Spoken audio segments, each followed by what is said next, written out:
Everyone, and welcome to the regular council evening meeting of August the 9th. The meeting is being recorded live and is streaming. All representations to council, written or verbal, will form part of the public record and be available to the public for viewing electronically or as a written record. Members of the public may access the meeting or participate in the following ways. Watch the meeting live or recorded on the District of Summerland YouTube's channel. Request to speak during the meeting if you have not registered in advance but wish to speak during the public comment opportunities. You may connect to the meeting by calling the meeting conference line at 778-907-2071 and entering meeting ID 506-489-9374 and passcode 485186. After I have provided everybody who has pre-registered with an opportunity to comment, the floor will be open to those on the conference line. Deputy Corporate Officer, are there any late items to introduce? There are no late items. Thank you.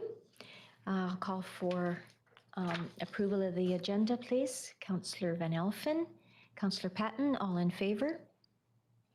And adoption of the minutes from the public hearing and regular evening meeting of July the 12th. Councillor Van Elfen, Councillor Patton, all in favor? Great, thank you. On to my mayor's report. To begin, I am so grateful for the rain on the weekend. Not only was it good for local crops, but it reduced the fire activity and the local smoke. For the first time in several weeks, I hiked the Giant's Head Grind yesterday and was thrilled to see dozens and dozens of people doing the same. This municipal mountain park is such a treasure for our community, for residents and visitors alike. As noted in the August newsletter, the district is co-hosting a grassland and weed walk on the mountain on August the 25th. You can contact Aquatic Center staff for more information or to register for this free event. On July 15th, Councillor Holmes, CAO Stat, and I attended the Summerland Community Arts Council banner reveal reception. Attendees had the opportunity to hear from the 5 artists who created the 5 juried selections on how their artwork reflected the 2021 theme of diversity and inclusion. These banners join the 2019 pieces and are now installed on lamp standards in the downtown and lower town areas. I took part in a modernizing forest policy virtual engagement session with provincial ministerial staff on July the 20th. As noted in the paper released in June of this year, the forestry industry is important for a strong economy and a good quality of life for over 50,000 British Columbians. This session was specifically for heads of local government and is one of many being held over the next many months. July the 21st, I attended the Southern Interior Local Government Association, SILGA, Executive Board meeting. The planning for next spring convention in person in Salmon Arm is well underway, as is a 3-part fall speaker series for SILGA members. So you'll be hearing about that relatively soon. On July the 27th, I attended the launch of Summerland's expanded electric vehicle charging network along with Councillors Carlson, Barkwill, and Holmes. This brings the number of EV charges, both level 2 and level 3, to 25 and adds to Summerland's reputation of being a leader on taking action on climate change. Attendees had the opportunity to explore several electric vehicles on site and speak to members of the district's Climate Action Committee. Thank you to staff and committee members for this successful public event. More information on electric vehicles, including stories from local EV drivers and details about the district's charging network, is available at summerland.ca/EV charging. July the 28th, I participated in the first meeting of the Watershed Security Sustainable Funding Working Group. Following on the BC government's fall 2020 announcement to create a watershed security fund, I was invited to contribute the perspective of local government. Other members represent a broad cross-section of other water interests. The working group is tasked by the province to provide options on a number of aspects of the fund. Last Thursday, August the 5th, Interior Health held another Mayor's Vaccine Roundup session. Discussion included the increased restrictions in the central Okanagan, IH's work to address wildfire evacuation orders for long-term residents and patients, and the rise in COVID-19 case counts in the Interior Health region. The next meeting is scheduled for August 19th. Also on August the 5th, as Vice President, I attended a BC Economic Recovery Plan engagement session on behalf of the President of SILGA. Minister of Jobs, Economic Recovery and Innovation, Ravi Kahlon, is holding dozens of virtual sessions to hear from key interest groups on what global trends we are seeing, as well as where we see opportunities to create good-paying jobs, strengthen the economy, and increase our competitiveness in international markets. And both these sessions, well, not these sessions, but public input is welcomed for both the BC Economic Recovery Plan and the modernizing forest policy. You can do that through the district, or sorry, through the government of BC.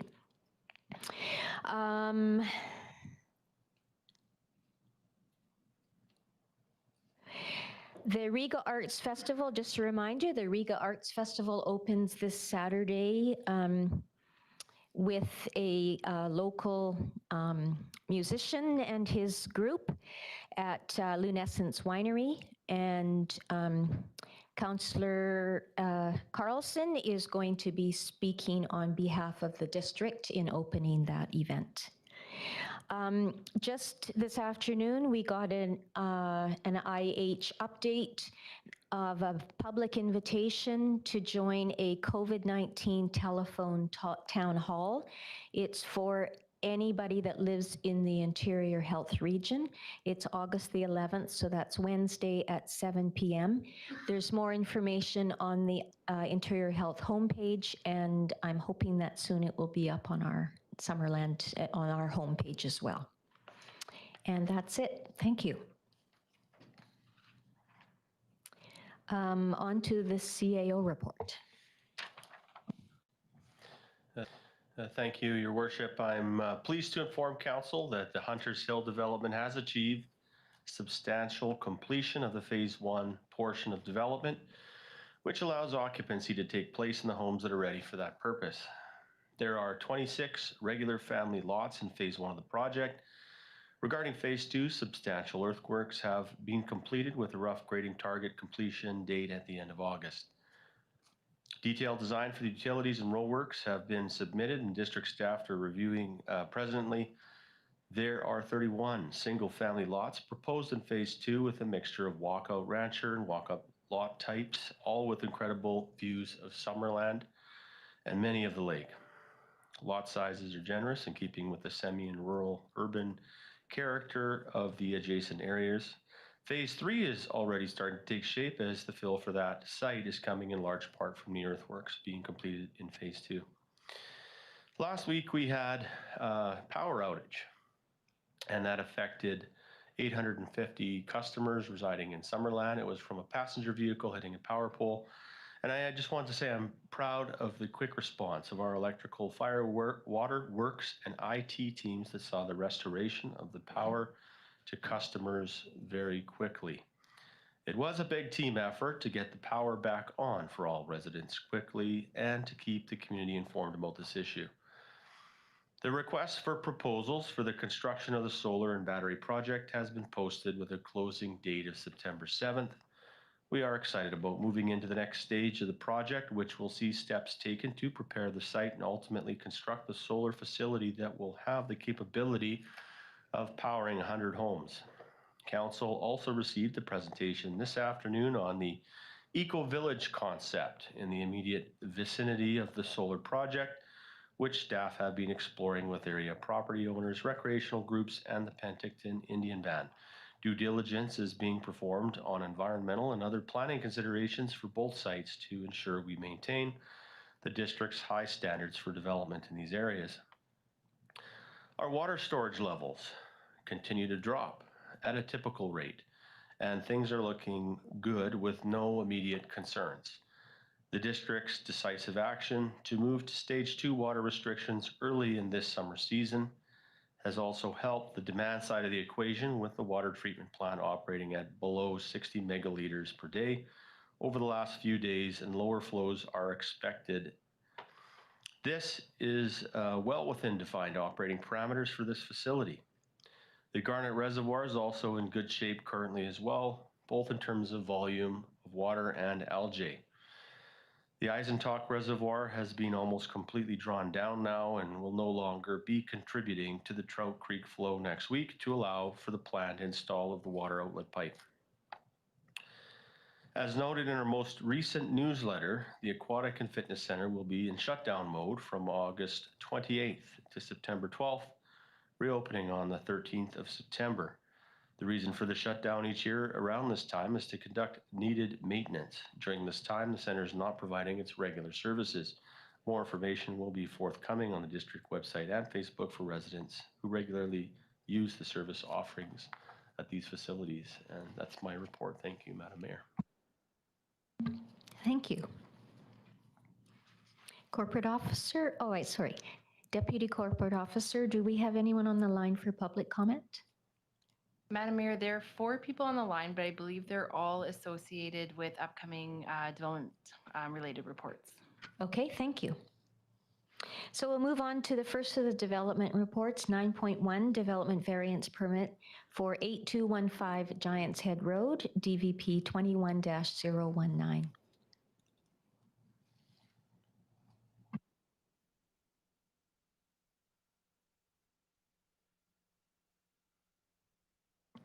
Good evening, Council. So the district has received an application for variance at 8215 Giants Head Road. The proposal seeks to vary the maximum allowable coverage for accessory buildings and structures in order to facilitate the development of a 2-story single-family home, detached garage and carport, workshop, studio, and a small sauna building. In the OCP, the future land use designation of the subject property is rural residential, and it is zoned as CR1 country residential. These land uses are for the most part consistent with neighboring properties. It should be noted that the property is located within the agricultural land reserve.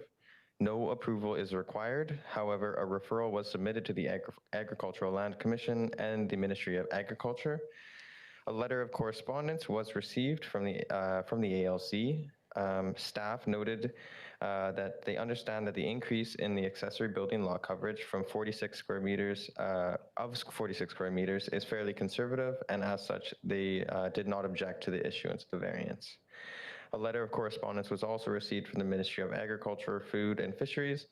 Their staff noted that if the proposed studio and sauna would be for personal use of the owners, not for agricultural, their interests are unaffected. They also recommended that the applicants maintain a vegetative buffer to mitigate against potential disturbances from the neighboring farm.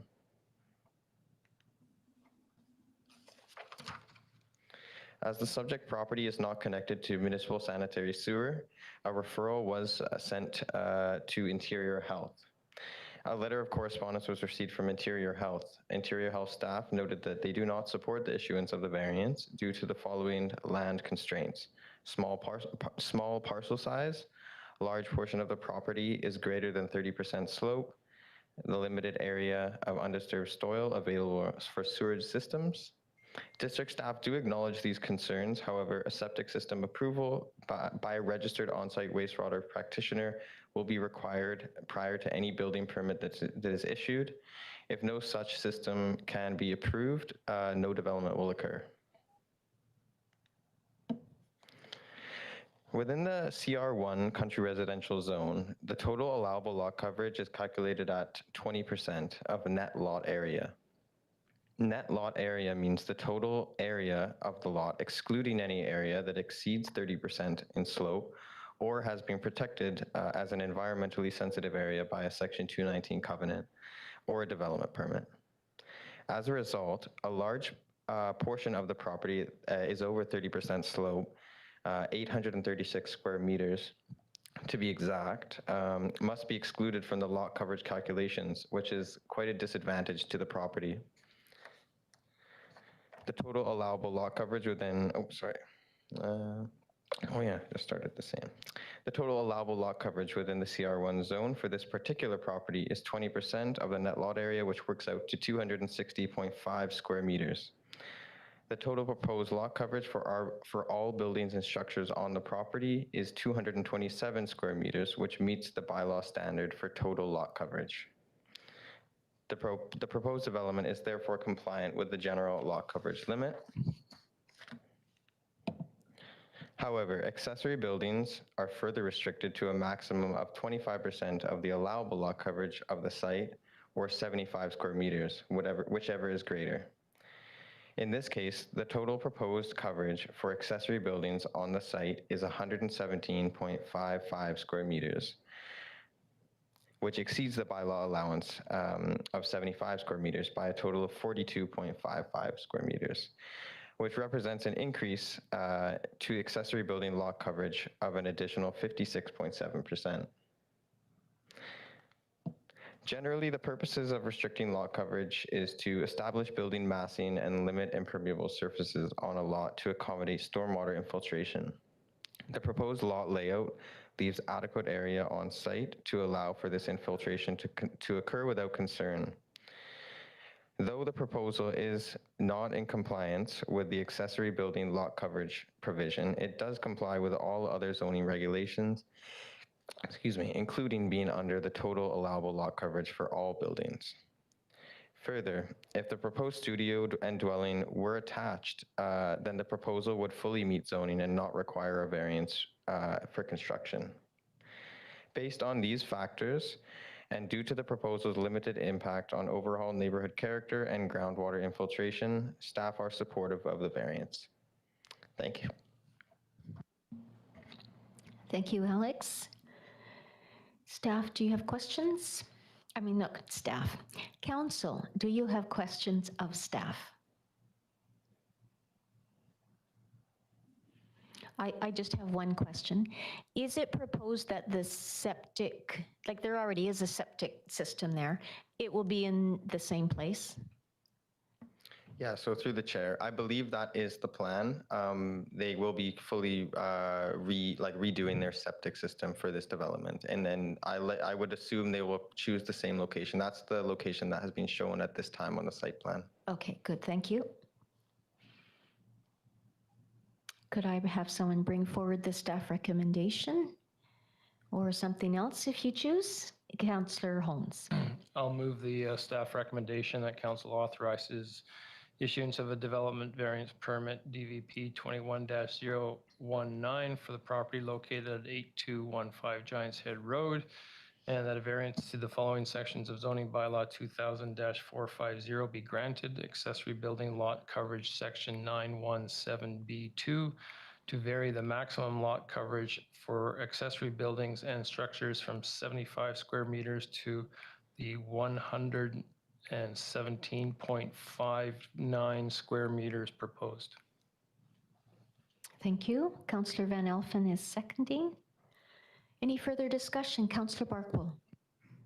I'd just like to note that I like staff's approach on the septic field, not to be bound or hamstrung by very specific arbitrary lot sizes, and to go with what a proper design will work or won't work. And there could be lots that have sufficient size that are on solid rock where it wouldn't work, and other smaller lots where they will, such as this, we assume, but there's someone who will do the testing and design the appropriate system, and we can maybe develop some of these spots in Summerland. Any further discussion? All in favor? And I don't see any opposed. Thank you. On to 9.2, development variance permit for 14318 Prairie Valley Road, DVP 21-020. Yeah, so the district has received an application for variance at 14318 Prairie Valley Road. This proposal seeks to vary the minimum required side interior setback in order to bring an existing building into conformance and allow a small addition at the rear of the property. In the OCP, the future land use designation of the subject property is agricultural, and it is zoned A1 agricultural large acreage. These land uses are consistent with neighboring properties. It should be noted that the property is located within the agricultural land reserve. No approval is required. However, a referral was submitted to the Agricultural Land Commission and a response was received. They noted that that as long as the addition would not expand the residence beyond 500 square meters, that the ALC had no objection to the issuance of the variance. The subject property is a residential lot in Summerland's Prairie Valley. The property owner is proposing to construct a small addition to an existing dwelling. The proposed addition will see an existing covered deck area be enclosed as well as have its roof replaced. The total area of the proposed addition is just 31 square meters. The existing dwelling does not fully conform to current zoning bylaw yard setback requirements specified for the A1 zone.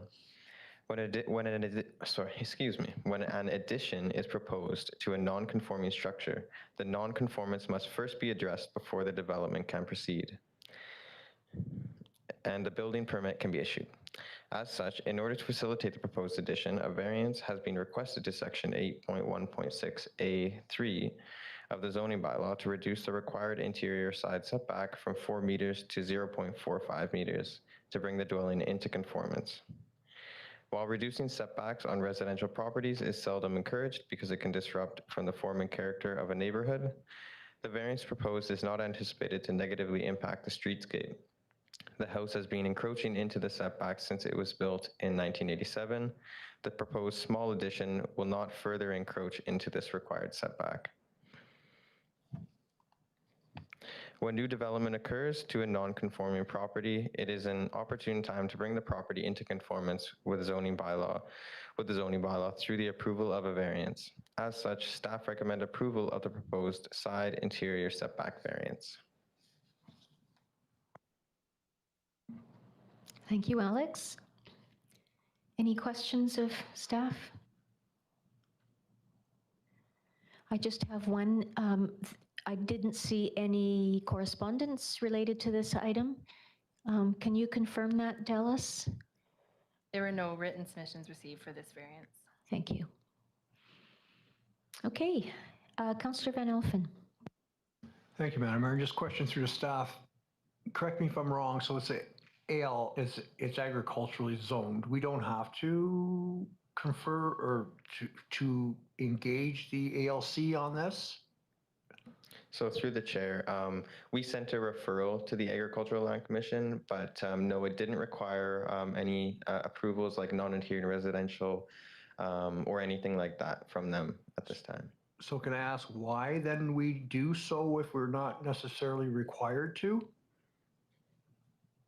Yeah, so through the chair, often it's just an opportunity to get comment because we are proposing a variance to our bylaw that could have impacts to their interests.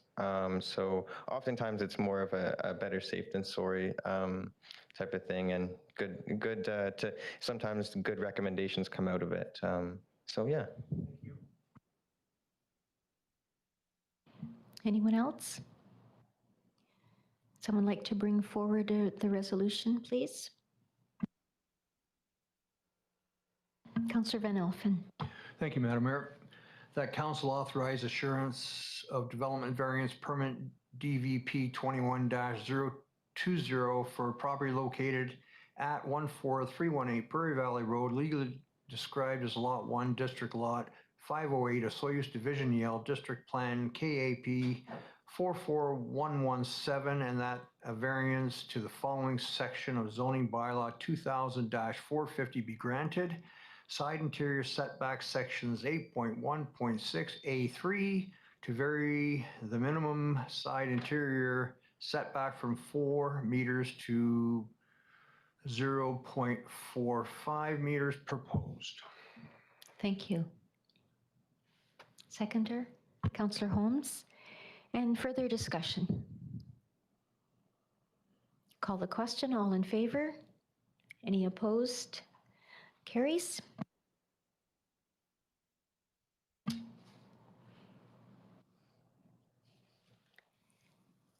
This next one is for Joanne. Development permit 10519 and 10701 Elliott Street, DP 21-005. Right. Thank you, Madam Mayor. So we received an application for a multiple family development permit at 10519 and 10701 Elliott Street. So the multiple family development permit area applies to all sites with multiple family residential uses, and the objective is to ensure such developments are attractive and compatible with their surroundings.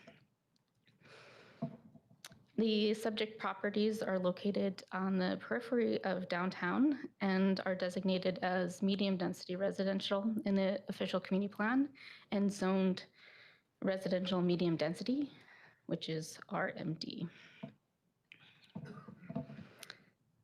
There are 2 legal parcels currently with a combined area of approximately 2,234 square meters.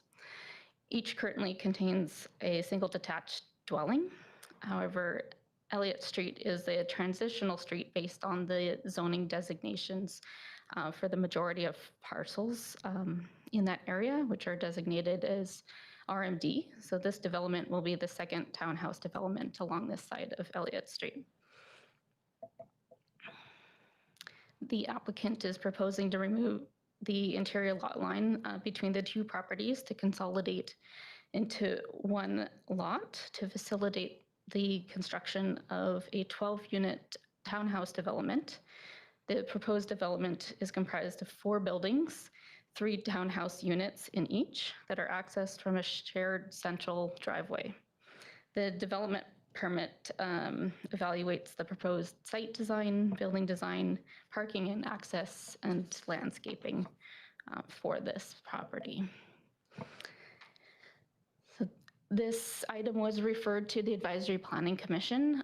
They reviewed this application on June 25th and provided several comments.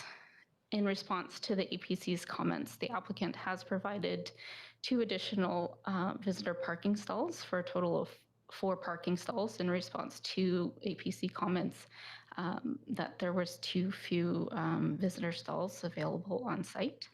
And the building plans were also slightly adjusted so that the living room windows were offset to provide more privacy to residents based on the comments from APC members. There were additional comments from the APC about location of the garbage and recycling at the rear of the property. However, that location for bin rollout is seen to be preferred to closer to the front of the parcel, which would not enhance the streetscape and would block the drive aisle during pickup day. The APC ultimately recommended that council approve the development permit. And just going into discussion about some of the key items about the site design. So the proposal is for 4 separate buildings, and 2 of those buildings do face Elliott Street. The narrow width of those building frontages, along with the sidewalk and driveway connections, kind of mimic the existing street rhythm along Elliott, where the buildings in that area, their widths are generally between 9 and 15 meters, and the buildings proposed along that frontage are within that range at 10.3 meters wide. In addition, there is a 1.8 meter tall privacy fence that's noted in red on the screen there along the property line to provide additional privacy screening to adjacent parcels. And I just want to note that the presentation slides in the agenda package are just slightly different than the ones that are being viewed here, but the ones being viewed here and the site plan and elevations that were included in the package are the correct ones, as there is just a small variation to some of the plans showing the recycling bins on the east side and the EV charging stalls on the west. So there's also provision for outdoor amenity areas directly accessed from each unit, shown in green as the grassed areas for each of the buildings to access from the side. And this building's design is a fairly contemporary modern design. It has been architecturally designed with colors, textures, and articulation of the building facades to create high visual interest throughout the building development. It is a transitionary space between lower density neighborhoods and downtown Summerland. So these types of detailing elements are critical to create inviting spaces that enhance the pedestrian experience, while also providing more diverse housing and density close to the central core of Summerland. The 2 units that front Elliott Street create visual interest and reflect surrounding residential uses through their separate accesses, covered patios, and windows facing the street. There is a clear connection to the entrance from the street, and the garages are provided under the building facing the interior driveway and not on the street. As such, the garages are not prominent along the street and are de-emphasized visually. Another key feature of design is that the 12 units are divided into 4 separate buildings, which limits the long expanses of wall and building mass for each building. So there's a bit of a breakup between the buildings. There's also variation along the building walls to provide a bit more variation in color, but also in slight projections throughout the building to create jogs of visual interest as your eye works down the building. There is, however, one design guideline where developments comprised of a number of buildings should avoid duplicate mirror image designs. And as you can see from the photo shown here, that the development does include a mirror image design, but it's not seen as being overly repetitious, given that the number of buildings that are provided. And it's also seen as providing a cohesive design between the buildings. And I feel that the separate buildings are more favorable to an overall design where you would have one large building essentially with a similar design. So for that reason, I find that it meets the intent of the guideline, which is essentially to avoid a monotonous pattern throughout the streetscape. In terms of access and parking, all the parking is accessed from the shared central driveway on site, and each of the townhouses is equipped with a 2-car garage with space for bicycle parking. There's an additional 2 visitor parking spaces at the rear of the property, in addition to 2 additional stalls with EV charging capability. And there's also 6 outdoor bicycle parking spaces between the buildings. And the driveway provides plenty of space for a 2-way vehicle movement without disrupting the streetscape. With respect to pedestrian connections, a new sidewalk will be required to be installed, as well as a crosswalk at the corner of 10519 Elliott to the existing sidewalk at Hunt Street. And these offsite improvements enhance connectivity and pedestrian safety in the area. Landscaping is provided throughout the site, with it largely being focused at the front of the development where it's most visible. A variety of grasses, shrubs, and trees are to be planted along Elliott Street, which softens the overall appearance of the buildings and creates an inviting atmosphere to the street. Landscaping for the remainder of the development includes trees planted around the periphery, and there are a wooden fence that also provides shade and privacy for neighboring properties. The areas where landscaping is unlikely to survive in between the buildings is decorated with river rocks. Overall, the proposed development satisfies the OCP design guidelines that strive to create visually interesting developments that enhance the character of a neighborhood. And as such, staff is recommending approval of the development permit subject to 2 conditions. The first being that landscape security in the amount of $46,200 be provided, and the second being that the lots be consolidated to create 1 legal parcel to facilitate the development. Thank you. Thank you, Joanne. I think that's your first presentation to council, isn't it? It is. Thank you. Yes, well done. Okay, questions? Councillor Van Elfen, maybe? Maybe. Just, I was looking through here. Has this been circulated through to our fire chief? Any concerns? Yes, it has gone through internal referral for comments, and I do not believe that there was any concerns from the fire department that were noted at that time, except for that, as per the fire limit area bylaw, any building that is needs to be sprinklered because it's over 2 stories in height, and that there is, along with this sprinkler system, will also require a central station monitored fire alarm system throughout the building, and there will be water modeling required as part of that process for the sprinkler connection, and it require a 45-meter path of travel from buildings with a sprinkler connection to the fire hydrant. Thank you.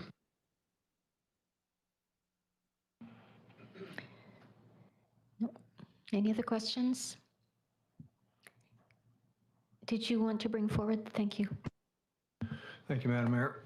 The development permit application DP 21-005 for the construction of a 4 townhouse building to be constructed at 10519 and 10701 Elliott Street, legally described as Lot E, District Lot 3640, Osoyoos Division Yale, District Yale 1787, and Lot F, District Lot 3640, Osoyoos Division Yale, District Plan 1787, be approved, subject to 1, receipt of a performance security for landscaping described in development permit attached to and forming part of the report from Planner 2 entitled Development Permit DP 21-005 and 10519 and 10701 Elliott Street dated August 9th, 2021,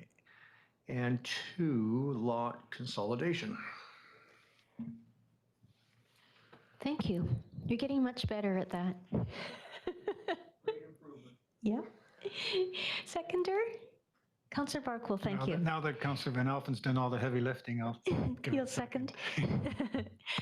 Okay, further discussion on this? Councillor Van Elfen. Just a comment, Madam Mayor. The ultimate in infilling. Wonderful use of these 2 pieces of property so close to our downtown core. That's my only comment. I also like the fact that they have EV stations built right in, and bicycle parking and vehicle parking, and yeah, it's a well thought out design. Councillor Barkwell. I just wanted to address the comment about mirror images on buildings, and I have to agree fully with staff that in this particular case, it's another case where you don't want to be bound by strict adherence to rules and guidelines and policies. I think it makes it look like one building and doesn't detract at all in this particular case anyway.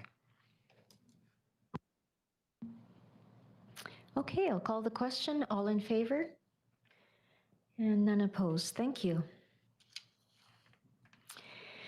9.4, site-specific zoning amendment for Z 21-003, 8108 Purvis Road.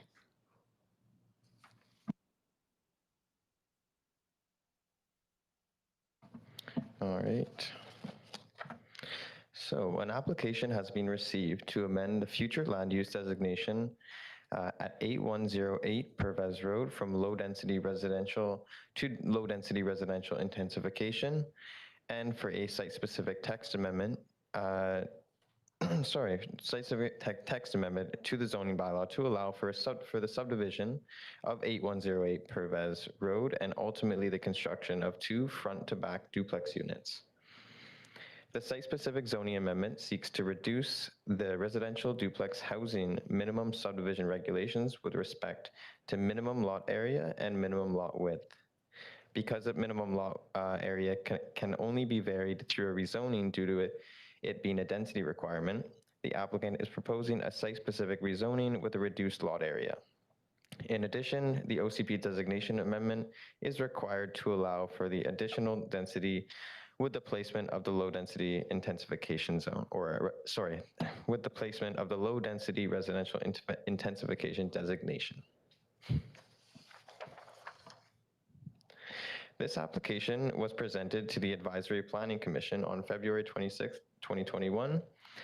At this meeting, members of the commission were generally supportive of infill development on the site, but thought that the proponent should redesign the concept to work with the topography. Safety concerns were also raised about the parking and proximity to the corner, as the property is a corner lot.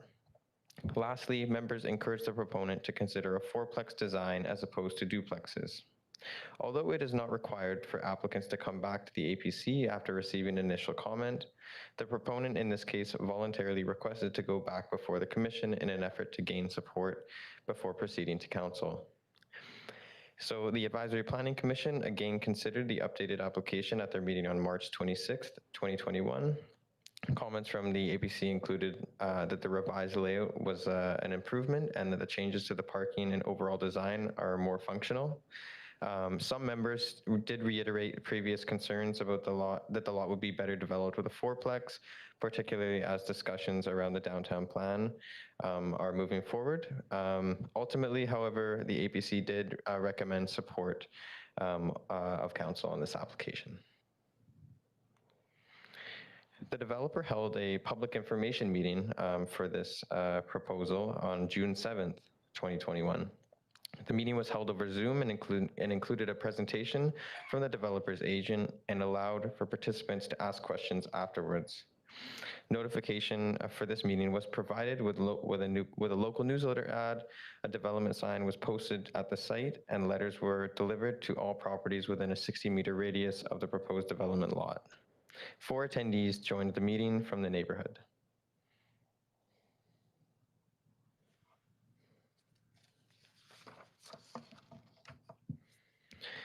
The property is currently designated as low-density residential under the Summerland's official community plan.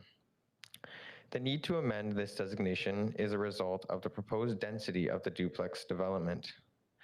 The proposal calls for a density of 28 units per hectare. However, the low-density residential designation only allows for a maximum of 22 units per hectare. Amending the future land use designation of the property to low-density residential intensification allows for a density of up to 28 units per hectare and as such satisfies the required density for the development proposal. The subject property is located in a mature neighborhood mostly consistent of older single detached homes. The lot and other adjacent lots on Pervez Road are zoned RDH, residential duplex housing, and designated for future duplex and single-family infill development. The zone requires a minimum lot area of 850 square meters and a minimum lot width of 25 meters when subdividing for duplex housing. These specifications are generally geared towards promoting the development of side-by-side duplex units on lots zoned and sized accordingly. The subject property at 8108 Pervez Road is disadvantaged in several ways. First, despite the zoning designation to allow for duplex housing, the lot is a challenging size and shape. It is not large enough to meet the minimum subdivision regulations that would allow for 2 duplex buildings. However, siting 1 duplex on this lot would be an inefficient use of space given the area. Secondly, the property abuts Bloomfield Road in addition to Pervez, which would provide an adequate frontage for 2 side-by-side duplex units if fronting that road. However, the grade change between Bloomfield and the lot is too significant to facilitate a development like this. These traits have led the developer to pursue an alternative design, a front-to-back duplex. So the concept calls for an individual front-back duplex building to be sited on each of the newly created duplex zoned lots. 2 of the 4 units would front onto Pervez Road, while the other 2 units would be accessed from a rear yard via a path from the rear parking area. 2 separated parking areas contain all 8 required parking stalls for the proposed development. Proposed Lot A is proposed to have an access easement over proposed Lot B to have access to 2 of the 4 proposed parking stalls that are accessed off Bloomfield Road. Front-to-back duplex units tend to work best for double frontage lots. Ideally, each duplex unit should be oriented towards a street with a front door facing the street, thus avoiding the front of any home looking into the rear yard of an adjacent home. In the case of 8108 Pervez Road, it is impossible to achieve this. Although the 2 rear units will not front onto a street, it should be noted that they will not front onto the backyard of another lot either, but rather onto Highway 97. Policies and objectives within the official community plan generally direct growth to areas with existing services available that are close to amenities. This is an efficient and cost-effective way to approach growth and development for a municipality while helping to achieve density targets that support transit, cycling, and walking as viable alternatives to the private automobile. The official community plan also includes objectives and policies directed at diversifying housing options and providing more affordable options. These goals are in line with the 2017 Affordable Summerland report, which specifies the importance and current lack of housing diversity within the District of Summerland. Policies and objectives within the OCP. That's a double print, my bad. The proposed subdivision and duplex development at 8108 Pervez Road would help achieve these goals outlined in the official community plan for densification in service neighborhoods and diversity of housing types by adding 4 duplex housing units on a lot that currently has 1 single-family home. The property is located close to existing commercial amenities at the intersection of Prairie Valley Road and Highway 97 and is within walking distance of downtown, helping to promote less automobile dependence.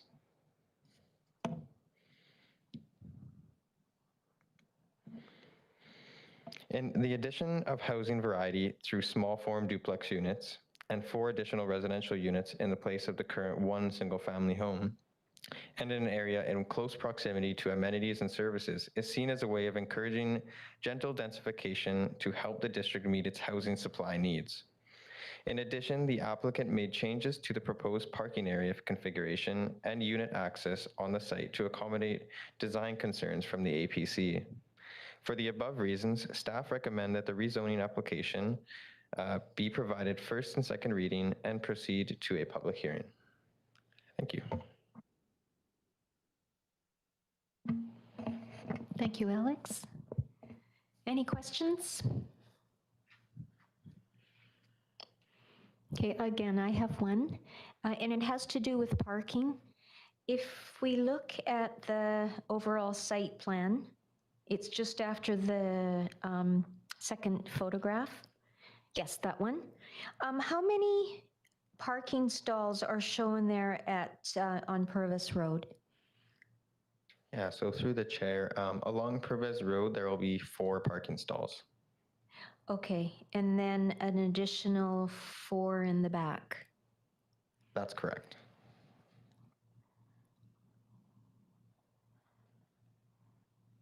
And is there parking allowed along Bloomfield Road or Purvis Road? I'm just thinking for visitor parking. So, I mean, here, well, there's Bloomfield. So you can see my car's parked down, the white one down there, for example. But I mean, I would say people probably will. It's not the widest road, but there's quite a few roads that people will use as additional parking areas that are probably narrower than this, so. Yeah. Okay, and it doesn't look like there's a lot of, well, from what we can see, a lot of driveways where it would limit the access. Okay, thank you. That's all I had. Anyone else? Okay, could someone bring forward a motion, please?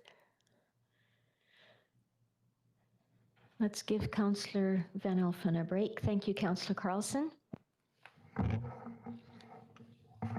Oh, my goodness, I'm sorry. Was stuck. All right. I've got 2 different ones in two sections, yes? We voting twice? Yes, that's I correct. think- One is for yeah. zoning, one's Okay. for the OCP amendment. I'll move the Right, first but one we can do them both at the same time though, right? Yes. Okay.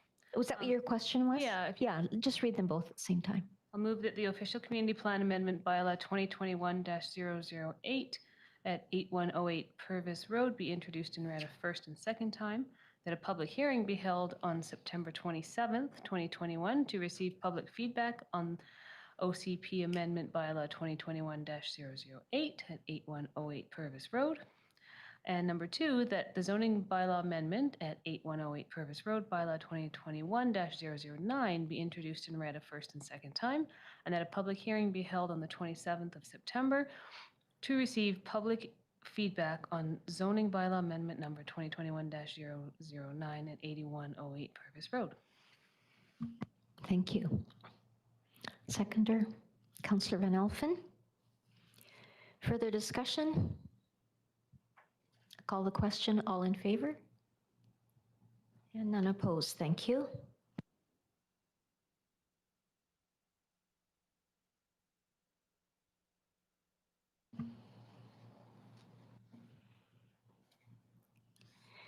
Zoning amendment bylaw Z 21-007 at 10518 Jubilee Road West. Thank you, Madam Mayor. So an application has been received for a zoning amendment for 10518 Jubilee Road West to change the zoning designation of the subject property from residential medium lot, so RSD1, to residential medium density, RMD. The RMD zone would allow for multiple units on the property in the form of townhouses, apartments, duplex, or cluster housing. The subject property is located on the periphery of downtown Summerland and is designated as medium-density residential in the official community plan. The current zoning designation, as I said, is RSD1, and changing the zoning designation to RMD is consistent with the OCP designation. The property is approximately 2,266 square meters and is currently contains a single detached dwelling. The property fronts 3 roads: Jubilee Road West, Spencer Avenue, and Dickinson Avenue. So the applicant is requesting to rezone the parcel from RSD1 to RMD to facilitate a multiple family development. So this proposal aligns with the OCP as well as the downtown neighborhood plan. And although there are renderings that are shown here depicting a 4-unit townhouse development, these are conceptual plans only at this stage, as the site and building design will be reviewed as part of the development permit if the zoning amendment moves forward. The Advisory Planning Commission reviewed this proposal on May 28th and recommended that the rezoning be supported by council. Although there were some concerns over height in general, the general consensus was that this proposal aligns with future growth anticipated in the area. There was also a developer-directed public information meeting that was held electronically on July 29th. However, no members of the public attended, and there's been no comments received from the public to date on this application. This parcel is located within the urban growth area for Summerland. The urban growth area is meant to support broad community goals by directing growth to areas with servicing while avoiding loss of farmland in environmentally sensitive areas. The urban growth area is where intensification of land uses are meant to occur over time and where infill is encouraged. This rezoning would enable intensification of the residential use by allowing more residential units to be built on the site. It also allows for more compact development to occur very close to the downtown core and in an area with servicing and pedestrian connectivity available. Allowing additional units near the downtown is seen as supporting the vibrancy of the downtown, as more residents are within walking distance to shops, parks, and amenities.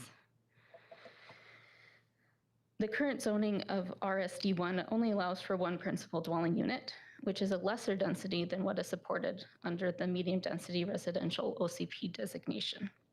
The medium density residential designation seeks to provide a range of housing types and choices and supports a density range of 23 to 60 units per hectare. So on this parcel, that equates to 2 to 5 units based on the parcel size. And as I noted earlier, the applicant is intending to build a 4-unit townhouse development.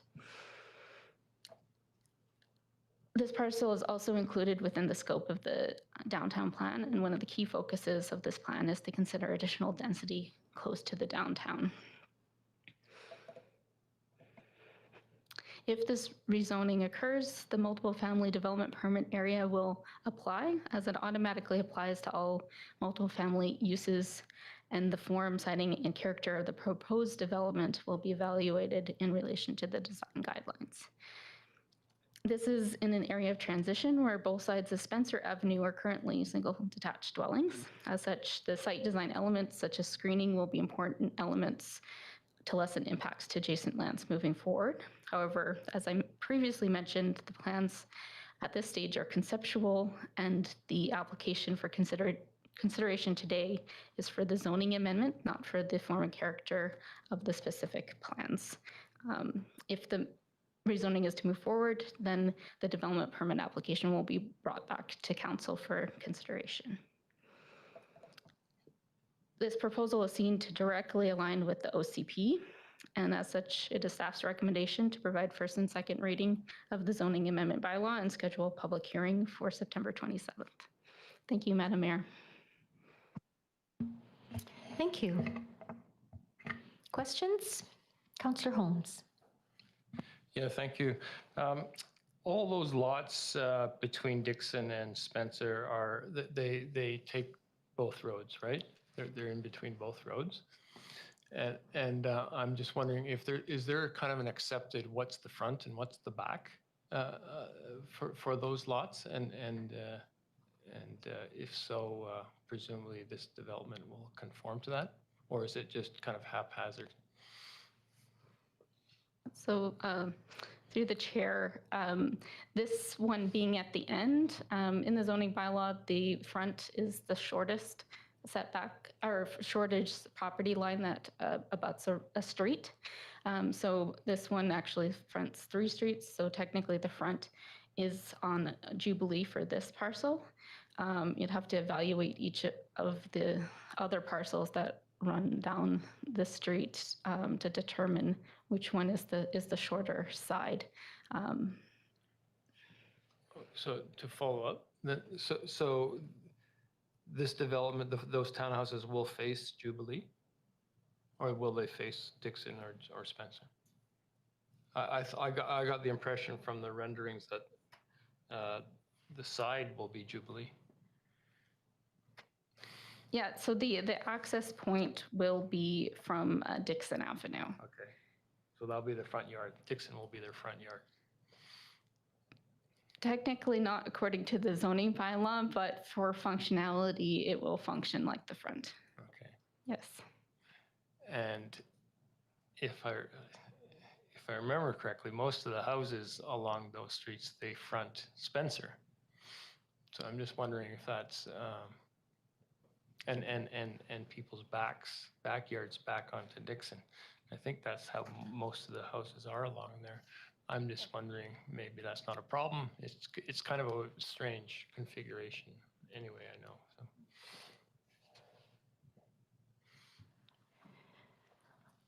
It could be that, given that Joanna's told us that those are renderings only and not necessarily exactly what the form and citing will be, maybe it will be switched around from what we're hearing.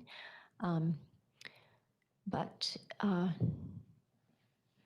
tonight we're talking about the amendments, so I guess that we can ask those questions or hear those answers at the public hearing, if we decide to proceed to that. Councillor Patton? Thank you, Madam Mayor. Just for clarity, and this is probably more for our Director of Development Services, what is our policy on double fronting lots? Yeah, I don't think we have anything specific, sorry, through the chair to Councillor Patton. I don't think we have anything specific, like if it was equal sizes for front yard on either end, in this case for Spencer and Dixon, which one would be the front yard? Like Joanna's correctly indicated, in our zoning bylaw, the front yard is determined as the minimum width distance. If you got a corner parcel lot, for example, that would be nominated as the front yard. So we are aware that the applicant is proposing to orientate the building towards Dixon, but that will be discussed in the form and character evaluation with the development permit at the next stage. But to answer your question there, Councillor Patton, we don't have anything really specific within our zoning bylaw that indicates to us how to interpret the front or rear when it's equal, if that makes sense. It does, thank you. Anyone else? Okay, could I ask someone to bring forward the resolutions, please? Councillor Van Elfen. Thank you, Madam Mayor. The zoning bylaw amendment 10518 Jubilee Road West bylaw number 2021-031 be read a first and second time, and that the public hearing be held on September 27th, 2021 to receive public feedback on zoning bylaw amendment 10518 Jubilee Road West bylaw number 2021-031. Thank you. Seconder? Councillor Barkwill, thank you. Further discussion? Councillor Van Elfen. Just again, excellent location. Okay, I'll call the question. All in favor? Any opposed? Carries unanimously. Thank you, Joanne and Alex. On to item 12, notice of motion. 12.1, notice of motion brought forth from the July 19th special council meeting. And I will pass the floor over to Councillor Barkwill.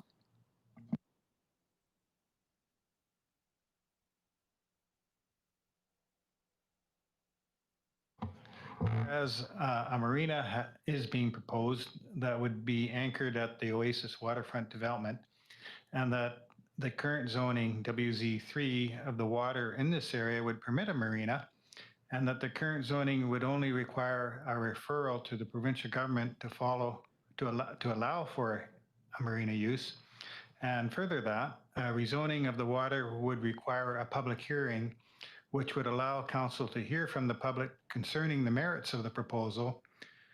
Be it resolved that staff prepare a draft rezoning amendment and accompanying report for the August 23rd, 2021 regular council meeting to rezone the water from WZ3 to WZ1.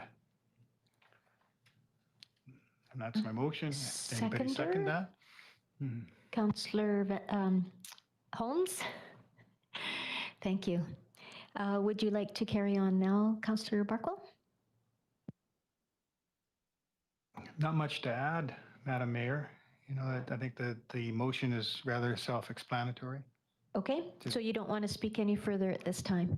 Not at this time, thank you. Okay, so the floor is open for discussion from council. Councillor Holmes. Yeah, I'd like to thank Councillor Barkwell for bringing this forward. I think it's a good approach. Certainly, there's a lot of interest in the community, and I think people are frustrated that they don't seem to have an opportunity to express their thoughts either for or against this sort of development because it's a provincial matter. And I think this is a way to allow them to be able to tell the community and tell us and everybody what they think. And it would allow us to gauge the support of it. So I support the motion. Thanks. I have a question, not sure if it's for Brad or for Graham. A couple of questions. Was the marina part of the original proposal for Oasis development? Oh, thank you, Madam Mayor. We did some digging on that. I haven't had a chance to connect with Brad personally on this yet, but no, it doesn't appear there is any specific connection from the original development proposal to a marina concept. Rather, that has come more recently. Okay, so probably negates my second question, but maybe I'll ask it anyways. With that being the case, does that release any potential legal liability from allowing that, having that development get underway and then saying, oh, by the way, you can't have a marina? So because it wasn't kind of part and parcel with this first application, with the development application, does that resolve us from any legal liability? Thank you for the question, Madam Mayor. I would say, in theory, it could. However, I would be sort of more refrain from theorizing on the legal risk at this point, other than to say, you know, at the end of the day, anyone could pursue legal action really on anything, and it would be incumbent upon a party that was proceeding in legal action to another party to be able to prove their case. But I think in concept, what you're raising has the potential to reduce some of that liability. Good, thank you. Councillor Van Elfen and then Councillor Holmes. Thank you, Madam Mayor. Maybe a question through to our Director of Planning. I believe this was a 50-slip marina. Am I correct? Yeah, that's correct. About that amount, maybe a little bit less, 40 something, I believe. So, and do we know if these were going to be public moorage or just Oasis moorage, or like, that's where I'm having some difficulties at this point in time. I mean, if it's public moorage, last numbers I heard, I believe we're at a 2-year waiting list at our local yacht club. You know, these are just some questions I'd like some answers on. Sure, through the chair. The number of luxury condos that the Oasis project has as part of their development proposal with those. Excuse me just a sec. Could I ask you to turn your mic off? There's that. Yes, thank you. Okay. Yeah, so the number of units that are within those 2 towers facing the full-time residential condos is 22. And our preliminary discussions with the proponent would be that they would try to attach 1 slip per unit to try to market the unit. So there would be a remainder that would be available to the public.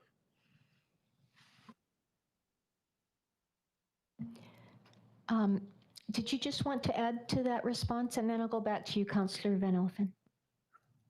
Yeah, thank you, Madam Mayor. Just to augment what our Director of Development Services has indicated, there is actually a website that's been set up, or oasismarinadevelopments.com, and it does indicate that it is a 50-slip marina that's being proposed, as well as an additional day dock to be constructed for public use to the north of the marina.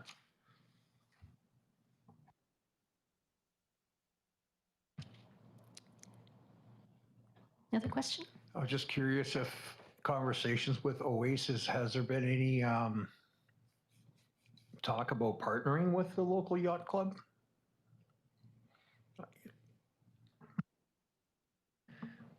That is something that we haven't specifically indicated. I believe early on in our conversations, when they first approached us at the staff level, they did indicate, though, they also recognized the wait times of the existing marina use in front of the resort currently, and it being a concern for the community. Councillor Holmes. Yeah, just I guess going back to your question, Madam Mayor, I think, you know, speaking, I don't know about legally, but certainly ethically, that when this development first came to us, there was never any mention of a marina being built. And if that was always their intention to build the marina, my first question is, why didn't you tell us at the time?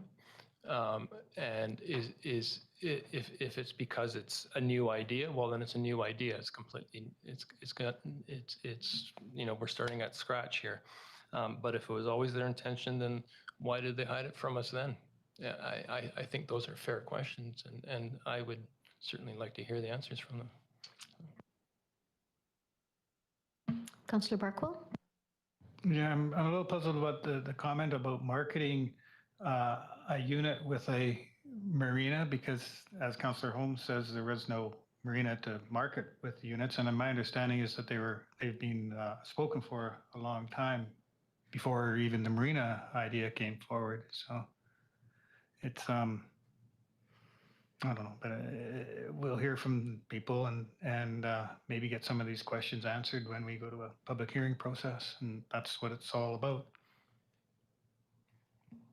I'm just going to go to Councillor Traynor first, and then to you, Councillor Van Elfen. I'm just looking at their the developer's website right now, and they talk here about it being open to the public, and that there was concerns about parking, and that they have addressed that, and there's going to be parking for everyone. But we haven't seen any of those designs yet. Would that be something that that would come to council? Because if it is open to the public, then parking would be an issue down there.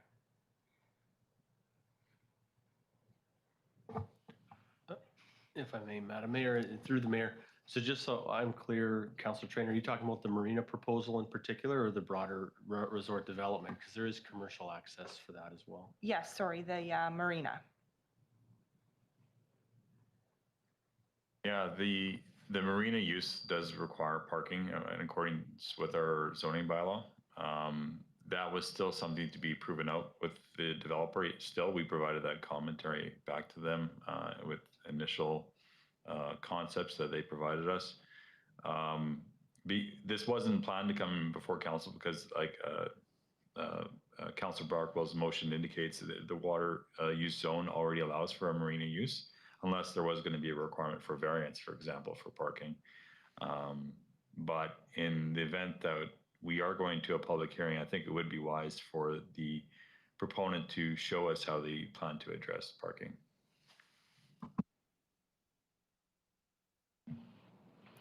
Okay, Councillor Van Elfen. Okay. Any further discussion? Councillor Barkwell. I guess I could add that I think most of us were on council when this water zoning came in, and I think it was put in with a pretty broad brush and not a lot of consideration. I mean, it's WZ3 all the way in front of Rotary Beach and Beach Orchard Beach, and obviously we wouldn't want marinas in front of Rotary Beach or Beach Orchard Beach. So it does require the sort of thought and consideration that it wasn't given before, and I take a little responsibility for that.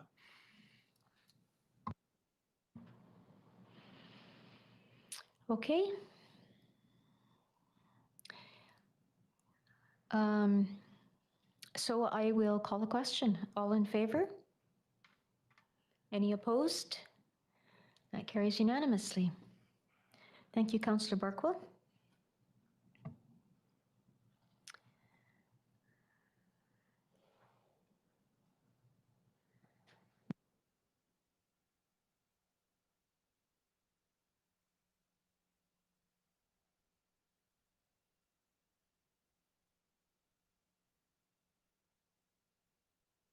I just have one question of you, Brad.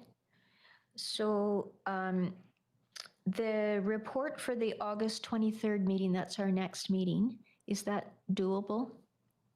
I'm sorry, I should have asked you that before we voted. Yeah, thank you for the question. I was hopeful that question would come up actually to staff. It is a bit tight, to be honest. We are actually, that's the reason I did ask Joanne Peachy to stick around to hear the discussion. I've asked her to prepare or start drafting an amendment bylaw to bring back for our next meeting. However, I do want to advise council that in order for us to meet that date, it would require us to skip the Advisory Planning Commission. Normally for any zoning bylaw amendments that are being considered for first reading, we bring forward to the Advisory Planning Commission prior to August 23rd. So we will be having to do that in order to make that date. Councillor Barkwell? Yeah, I put that date in the motion because I had the assistance of the planning staff in writing it, and that was their suggestion.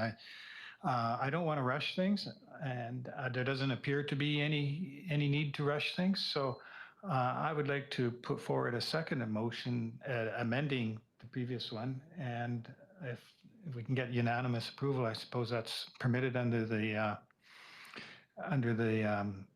procedures to amend the motion to say that the report concerning the water zone rezoning be provided when staff are able to, unless we want, but not before the end of December, but by at least December 31st. Just a question of process, Deputy Corporate Officer.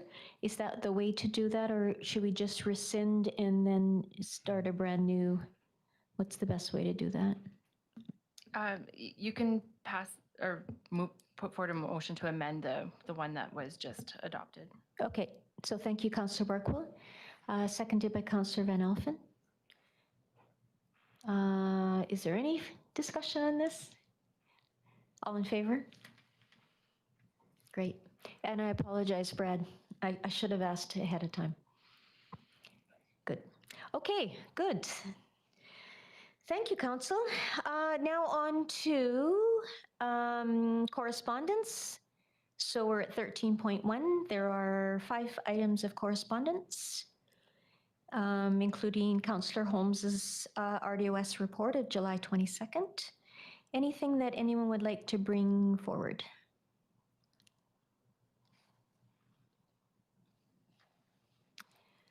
All right. I'm just noticing something I wanted to bring forward, but I'm not prepared, so I won't do anything there. So could I have someone bring forward a motion to receive the correspondence for information? Councillor Van Alphen, seconder. Councillor Traynor, all in favor? And committee and commission minutes from the Community Climate Action Advisory Committee of June the 8th. Councillor Barkwell, you sit on that. It all looks good? This was the one meeting I missed. Oh, you attended in his stead? No. I did not, but I have a question once we figure that out. Okay. If there wasn't anyone in attendance, then I don't, we'll go with what's in the minutes. Do you want to go ahead with your question, Councillor Carlson? Thank you. Question for CAO. Now that Tammy Rothery has left the district, I'm just wondering who will be filling in her position on that committee while we fill her position in the district. Thank you, Councillor Carlson. So this has come across my mind as well, and so I reached out to actually one of the councilors around the table here, Councilor Barkwell, who's also on the Climate Action Advisory Committee, to get an idea in terms of current activities and if there's anything pressing. And we are thinking that it'll probably be about a 2-month sort of period before the Climate Action Committee will be able to meet once again. In talking to Tammy before she left, it had been kind of like about a 6-week period prior before meeting. So they had recently just had a meeting. And we are currently, Marnie Manders, our HR consultant, and myself are currently working on posting that position quickly. And so we're hoping that we won't miss too much time. So I guess a long-winded way of saying nobody in the immediate term will be taking Tammy's place in that committee. It'll be a slight pause in some of the work of that committee while we await the hiring of the more permanent position who will take the reins on that. Okay, good question. Okay, so could someone bring forward receiving the committee minutes? Councillor Van Elfen and Carlson, all in favor? Good. And now on to councillor reports. Let's start tonight with Councillor Patton. Thank you, Madam Mayor. I have nothing to report. Thank you. Okay, last time I have you called first. I'm just kidding. Councillor Traynor. I did attend our RDOS meeting, which was last Thursday, and I will be forwarding a report from that meeting to council in the next day or two. Thank you. Councillor Van Elfen. Thank you, Madam Mayor. Not a whole lot to report, just grateful for the rain and that the pop-up clinics at the farmers market, there's one in Penticton and the one in Summerland, have been used a lot. And talking to one of the health nurses, a good majority are first timers. So it is definitely is a great thing to see, Madam Mayor, and it'll be there for quite a while. Thank you. Good, thank you for that. Councillor Holmes. Thank you. So on July 28th, I attended the Downtown Plan Task Force meeting. The task force was introduced to the team from Urban Systems who won the contract to do the actual plan. And so that was quite exciting. And another thing that came up in that task force was they're talking about whether they'd be able to meet in person or not. And I guess that probably applies to a lot of our committees, and maybe that is something that our CIO can discuss with staff and come back to us with options. I don't know if other committees are asking to be able to meet in person, but if we have a startup for ourselves, maybe we should have some sort of plan for committees moving forward as well. So on July 27th, as the mayor mentioned, the EV station ribbon cutting, I thought that was an excellent event. I was really, it was really great to see all the dealers out there. It really showed you the breadth of electric vehicles that are available. And I've got my eye on purchasing that electric Ford Mustang. It was pretty cool. On July 13th, I attended the Arts Council board meeting for the mayor. There was a discussion at the meeting on our request for input on what to name after George Riga. The discussion really was, they just discussed more about what they didn't want to name after rather than what they did. But I understand they'll be discussing again further, and they will be coming back to us with feedback fairly soon, I presume. And that's it. Thank you. See you at the George Riga Festival or the Riga Festival events. Thank you, Councillor Holmes. I just want to go to Deputy Corporate Officer to speak about the committee in-person kind of discussions that are coming up. Thank you, Madam Mayor. We're anticipating at the next council meeting bringing forward an item for council's consideration to amend the council's procedures bylaw that we talked about a few meetings ago, just to formally incorporate electronic meetings or hybrid meetings going forward now that the emergency order has been rescinded.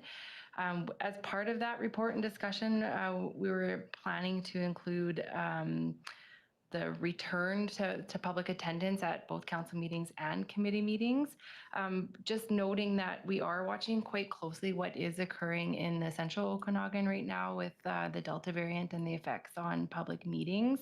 And what we initially thought we were proposing may change based on that, but we're just trying to follow what's happening closely. They did have more regional restrictions put in place that had impacts on meetings.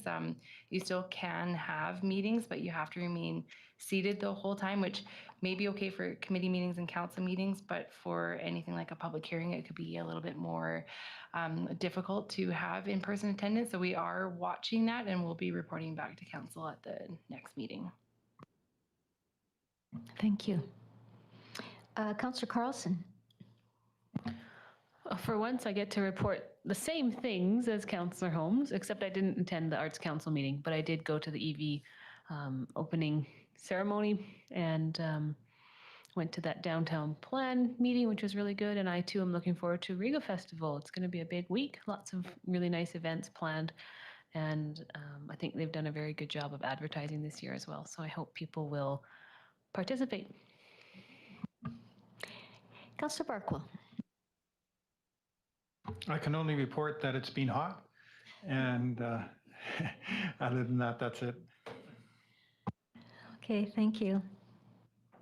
Hot for your horses too, I guess, hey? It's funny, I noted to someone the other day that they have a shelter, and they were standing out there and they weren't underneath the shelter, and it was hot. Wow. Well, you know, horses are dumb. I don't know how intelligent horses are, but. That's exactly what I said.